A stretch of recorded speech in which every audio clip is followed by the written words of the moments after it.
Hi there and welcome to Turo Talks here at the Turó Talks Medical Centre, where we get the chance to get to know the doctors and their specialisms who work in this amazing state-of-the-art medical hub. Today we're going to talk about health checkups for all the family and also for executives. Most of us are pretty good at getting annual revisions for our cars, but often we forget to do the same for ourselves. By doing so, it can save us all potential problems in the future, and it also means that we become a little more aware of how our bodies are functioning. Well, we've got three fantastic specialists with us today. First up, GP Dr. Marie Borgne-Renie. Hi Marie again. Good afternoon. How are you? Good, thank you. And we also have Dr. Romina, Carugati, a specialist in Pediatric Cardiology. Hi. Hi, how are you? Very well, Fine, thanks. Thank you. And also Dr. Georgina Figueras, a specialist in neurology and neurovascular diseases. Hi Georgina. Hi, good afternoon. Thank you for coming as well. Thank you. Marie, we'll start with you because we'll talk about generic health checks. First of all, just the question is, why do we all need them? Well, medical check, it's important because, well, there's two objectives, I think. One is preventive medicine, so it's aimed to prevent a disease and before it happens.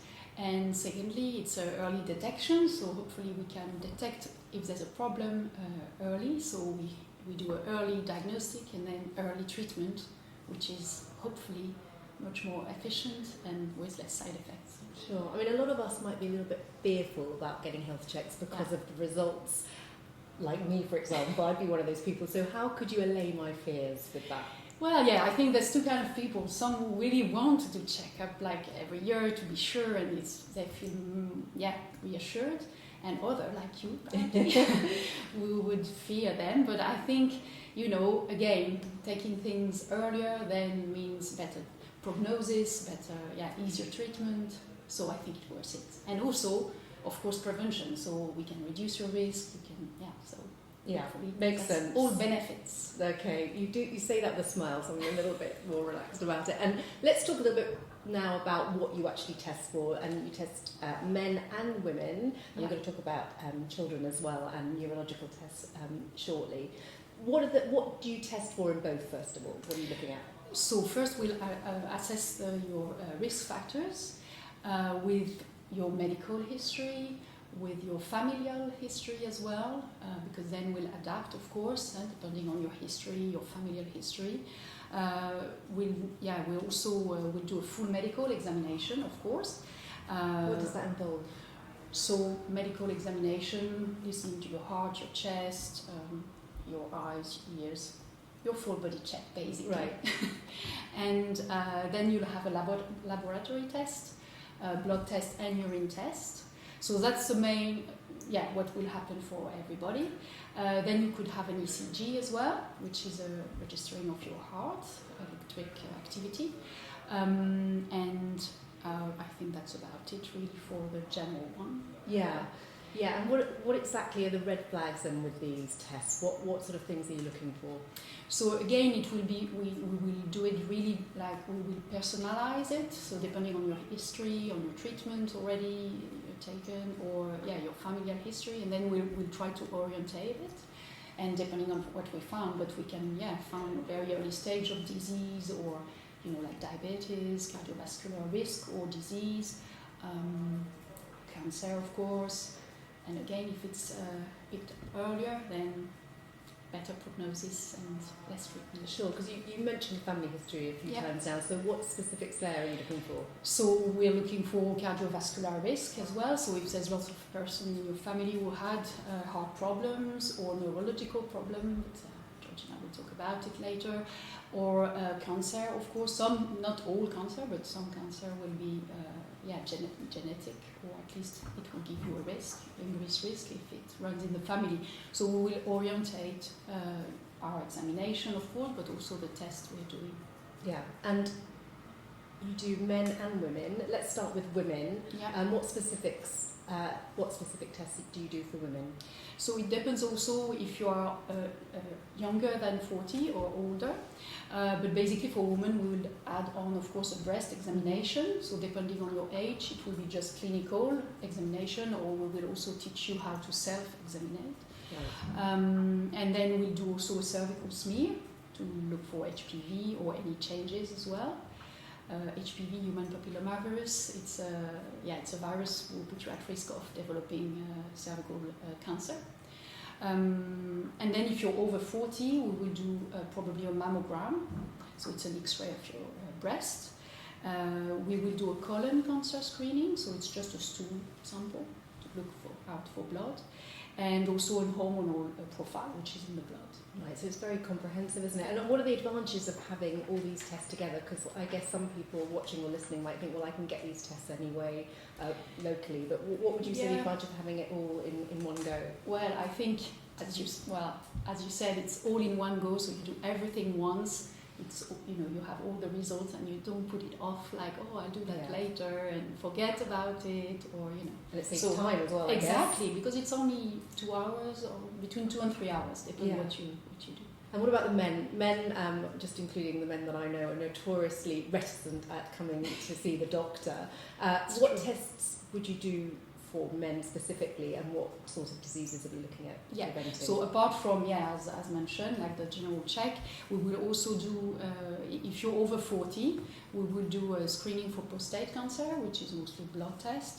And we can also do the colon cancer screening, of course, which is a stool test.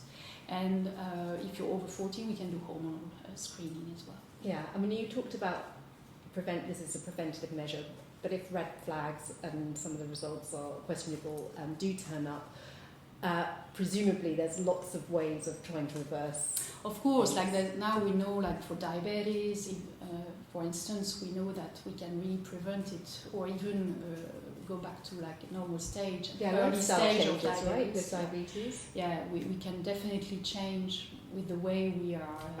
Our lifestyle, basically, if you do more exercise, if you reduce your lipids, so doing more exercise, looking at your diet, being careful with your diet, if you stop smoking. I mean, there's lots of things you can change, and that will improve your life, how you feel, but also prevent diseases, lots of them. So how often should we come for a health check? Well, ideally, I think it's once a year. Yeah. When you're younger than 40, maybe you can spare them a little bit and do it every two years. But ideally every year. Yeah. So just before I move on to Romina, one piece of advice you'd give to anyone watching or listening that might be thinking about it but is not quite sure. Well, don't put it off. I think just go for it. It's painless. It doesn't take much time. Yeah. How long and does it can save a lot of time. Yeah, exactly. Roughly how long? 2 hours, 2 hours and a half, depending what examination we need to add on. But the basic one is 2 hours. Great. It's worth it. Yeah, thank you. Really lovely advice. Thank you so much, Marie. Price-wise, if anyone wants to know how much the health checks cost, men's check is €550 and women's €700. Thank you again. Let's move on to talk a little bit about children now. Romina Carugati, a specialist in pediatric cardiology. First of all, Romina, as a parent myself, I wouldn't think about getting a health check for my children. It's never actually even crossed my mind. So why should we as parents do that, do you think? Well, yes, it's true that we tend to go to doctor with children when they are sick, okay? And in the end, it's true that the 90% of children are healthy and don't have many major problems. But this should be determined by the pediatricians, So that's why we recommend a full health checkup once a year, like Marie says, as well as we do as an adults. Sure. And is this a good time of year to do it, given that they've been through a whole school year, beginning of the summer, would you say? Yes, summer it's a great opportunity, as both children and adults tend to have more flexibility in their timetables. And after doing this, after all, children are going to be able to start school and sports again with all the cultures done. Yeah, and I guess if there is anything that comes up, then parents have time to address it as well. Yes, of course. Yeah. So what sort of things do you look at then in children? Well, here at Turo Park Medical Clinics, we have a full, very complete control I think. First, we do an extensive pediatric control, which is included medical history, background, physical examination, and assessment of nutritional status with weight, height, body mass index. Also, we check on the cardiovascular system with blood pressure and an ECG. Yes, these two are very important items to check out, just to do physical activity in a safe way. Also, we examine the vision and the hearing, and the last thing we do a visit to the pediatric dentist to have a full checkup. So again, very comprehensive, like the adult one as well. Yes, so parents can rest assured, and I guess children as well, no? Yes, a very complete one. I mean, it's very, very important. Yeah. Yes. You meant two things I picked up on there, blood pressure and BMI, and I'm thinking... body mass index. Yes. It's a relation between the height and weight, you know, and it's a gold standard for ruling out if you are going to have or you are having problem in the metabolic syndrome, such as glucose insulin resistance, tends to have diabetes or cardiovascular risk. It's very important to control this since we are kids. Yeah, and is this a trend that you're seeing more of, that kids are suffering from now? These diseases? Yes, it's coming more often in childhood than years before. Really? And what is that related to? Is that sedentary behaviour, kids on screens? What would you say? Yes, well, it's like we will need a postcard apart to talk about. Yeah. Maybe with screens. I'm sorry, but yes, talking about screen, there are several studies that shows. Well, here Georgina can tell us. Neurocognitive, I mean, they can produce harm in the neurocognitive development, and also, well, it will produce like sedentarism, a lifestyle without no movement, which is carry very risks such as high blood pressure and obesity and stress. I mean, screens are awful. I'm sorry to say that. Yeah, and you're right, maybe we should dedicate a podcast to it, because it is concerning, and it's not getting any better, is it? No, it really isn't. No. And it's interesting you touched on screens, because children are children and they're not yet responsible for themselves, are they, until they're 18? So it's up to parents, watching or listening, to take responsibility. Yes. So what would be your message to them? I think it's not the devil itself, but we can put some time every day. I mean, not more than 1 hour, 1 hour and a half, maybe 2 at maximum when they are adolescents. But I mean, this is very hard to control. Ourselves, sometimes we are tired at the weekend and we spend hours in front of the TV, like seeing a movie or a series or whatever. Yeah, it's called phubbing apparently, which is when the parents are on the screens and the children replicate that. Apparently, it's a trend. So it's up to us as parents to be good role models, isn't it? Presumably for our children. Please leave your phones and you're like, yes. Yeah, it's a tricky one. It's very, very difficult these days. Yes. Well, thank you so much, Romina, for that. Really interesting, and hopefully we'll come back to touch on that at another time. And the price, of anyone's interested, for a children's checkup is €350. So thanks again, Romina. Georgina, Dr. Georgina Figueras, you're a specialist in neurology and neurovascular diseases, and there's a new health check here at the clinic, and specifically for executives, and it includes a visit to a neurologist.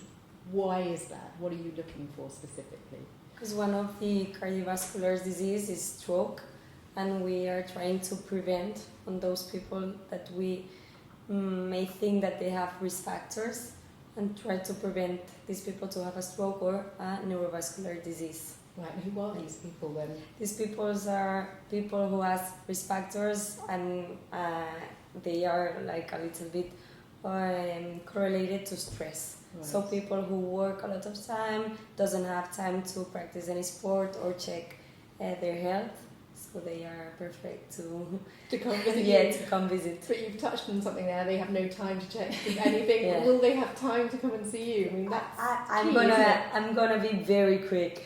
I will try it. Yeah. So Okay, but we can, with maybe half an hour, we can prevent a long time of time. yeah, exactly. Now, stress is such a Rehabilitation. Yeah, absolutely. You touched on stress. It's such a big issue. Yeah. How do we even begin to manage stress? It's now sort of part of our lives. We accept it as part of our lives, and maybe a little level of stress is okay, isn't it? So first, we have to be aware if we have stress or not, and if we try to. What are the signs of that? The signs are not sleeping well afterwards. We will talk a little. We can talk about sleeping, but and having sleeping problems and some symptoms, that high blood pressure and like being anxious, Mm-hmm. So, Yeah. So those are the signs. We were talking about how to manage it. What would be your advice for that? So that's more a psychologically question, but there are many kinds of therapies for stress reduction. But maybe my favorite would be mindfulness. Being Right. now in the present and try. It's a difficult practice and it's a long learning. But I think for people that have to manage a lot of stress, it can be good to learn how to manage it with mindfulness or some other kind of therapies. But yeah. And getting maybe a bit more balance into our lives. Yeah, sure. Yeah. Maybe having finding a little bit more time could reduce the stress. Also, we were talking about screens with Romina. Maybe with adults, we could do the same. Get off the screens and get out into the fresh air, right? Yeah, right. Yeah. Exactly what you'd say to your children. I remember when I was little, my mother would say, just get out the house. Get out, run, go to the park, go to the beach. Yeah, and maybe if we do it as a family, we'll all be a Yeah. little bit calmer and less stressed. Maybe. You mentioned strokes as well. Are there any signs that any of us should notice if we were susceptible to a stroke? So in the acute moment of having a stroke, yes, we could talk about that. Yeah. But before, we don't have any sign that says, hey, you're going to have a stroke, also with heart attack. But you have some signs.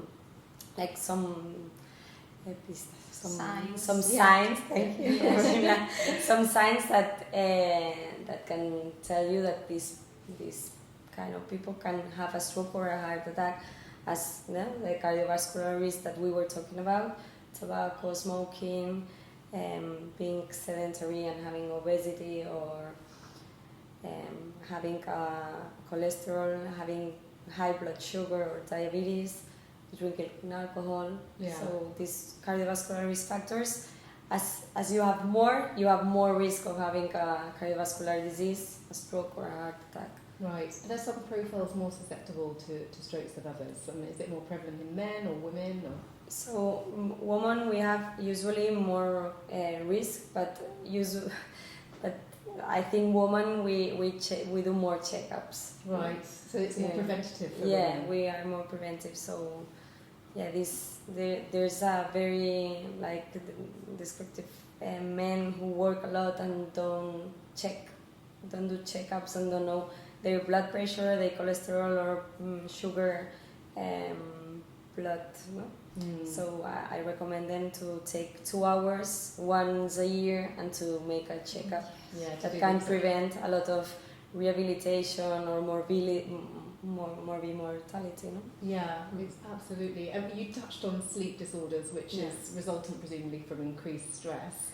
What specific sleep disorders are you seeing more of? So I see a lot of insomnia, and I think that sleep is the night is a reflection of the day. Right. So at night it comes our subconscious, And this is a little bit of philosophy Yeah, more than neurology. But, I think that it's the reflection. So when we cannot sleep, or sometimes it's stress, it can happen that you wake up in the middle of the night like it's coming a lion. That's stress. No, it's your body in prepared to run. Right. That is stress, that is anxiety, that is a little bit of fear. So that's the subconscious telling you that maybe you have to lower down. So what do you actually do then to treat that? Well, at first it's to awareness. Yeah. And then it's talking and seeing everything, seeing the blood test, seeing the blood pressure, and talking about the anxiety or the stress that can be there. Yeah. If it's not 1% aware, maybe your subconscious is telling you at night. Yeah, absolutely, very interesting. So you wouldn't just hand over a packet of sleeping pills, then presumably you've got to go back further. Yeah, than that. because that's like putting a patch. Yeah, exactly. But you're not going to the origin. Yeah, and it's interesting because you're taking a much more holistic approach now to things like sleep disorders, whereas perhaps before it was a case of just treating symptoms, and that kind of treatment now among medical specialists, that seems to change now. Yeah, I think so. Yeah, and just tell us the importance of sleep to overall health. The importance of sleep has like many functions, and one of them is like a cleanup. Right. So it's important to sleep because you're putting order to all the things that you have done this day, and you're cleaning up the other things that are not so important, or the things that your brain doesn't need. Yeah. So if we don't sleep well, we don't clean up, and then you can have problems that you cannot concentrate as well as you used to, or you have like a memory problem, Sure. attention problem. And it increases anxiety as well, doesn't it? When you Yeah, don't sure. sleep well. And bad mood. Yeah, exactly. It becomes a little bit of a vicious circle. Someone who doesn't sleep that well is that you worry about not sleeping, and then of course then you have the resultant sort of effects of it. So I guess it's all about getting into a sort of routine as well. Yeah, the routine is the most important part. Like in kids, having a routine, not watching screens at least 2 hours before going to sleep. Yeah. That includes television. Those screens, it comes across in all your answers. Migraines and headaches, quickly, do you treat those as well, and what are they the result of generally? So there's migraine and there are other headaches. Migraine is usually from when you're born. There's a genetic, and you have a migraine brain that doesn't adapt, so it does migraines. Some people does a lot. Some people you have to push that brain a lot, like not sleeping, having a lot of stress again, or maybe with weather changes. But there's not a cure, but we can treat it. We can treat the crisis of migraine, and we can give some preventive medicines to people that has a lot of headaches or migraines. And there are some medicines that you can take as a pill, and when they don't work, we can put Botox and other treatments. Oh, really? Botox? Yeah. Interesting. Botox, Yes, it's about management, basically. Final question, and a lot of people are concerned about this, is the prevention of dementia, Alzheimer's. What would be your specific advice for anyone concerned about that? So again, preventing cardiovascular disease, because the second more frequent kind of dementia comes from cardiovascular disease, from having like a lot of strokes. And then stimulating your mind. So don't be home watching TV. Go and have conversations, read, stimulate, stimulation, neurostimulation. Yeah, interact. Yeah, word games. nature. Make the brain hurt a bit, right? Right. Yeah, brilliant. Oh, thank you so much. It's been so interesting speaking to you all as always, Georgina, Romina, and Marie. Hope to get you back again soon, but that's it from us for the moment. So I think the answers are quite clear. You've got to de-stress and come in for health checks once a year. And if you are interested in getting a health check for yourself, your partner or your children, go to the Turo Talks Medical Centre website, which is turotalksmedical.com/medical services/checkups, and you can book directly online. The health checks, as we said, take a couple of hours and could potentially save you from suffering from an illness later in life. So remember, the groundwork for happiness is good health. See you soon.